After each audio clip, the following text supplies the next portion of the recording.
যারা কাঁকরোল ভাজি খেতে পছন্দ করেন না তারা এভাবে একবার কাঁকরোল ভেজে খেয়ে দেখবেন, এটা অনেক মজার হয়ে থাকে।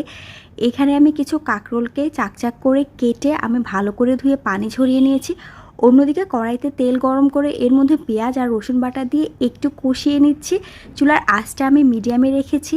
এখন এর মধ্যে আমি মাঝখান থেকে ফালি করা দিয়ে দিচ্ছি 3-4টা কাঁচামরিচ, দিচ্ছি সামান্য একটু হলুদের গুঁড়া, একটু ধনিয়ার গুঁড়া আর একটু ভাজার জিরার গুঁড়া। আপনারা চাইলে কিন্তু এখানে মরিচের গুঁড়াও ব্যবহার করতে পারেন। দিয়ে দিচ্ছি স্বাদ অনুযায়ী লবণ। এখন সামান্য একটু পানি দিয়ে এটাকে একটু কষিয়ে নিব।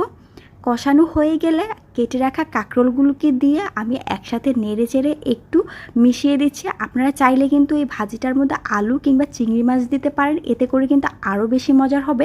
সেদিন আমার বাসায় চিংড়ি মাছ ছিল না বিধায় আমি দিতে পারিনি। চুলার আঁচটা লোতে রেখে আমি 5-6 মিনিটের মতো এটাকে সিদ্ধ করে নিয়েছি। এরই মাঝে পানিটাও শুকিয়ে গিয়েছে আর কাঁকরোলটাও সিদ্ধ হয়ে গিয়েছে। এটা অনেকটা মাখো মাখো হয়ে গিয়েছে। ব্যাস, এখন গরম ভাত নিয়ে বসে পড়ুন।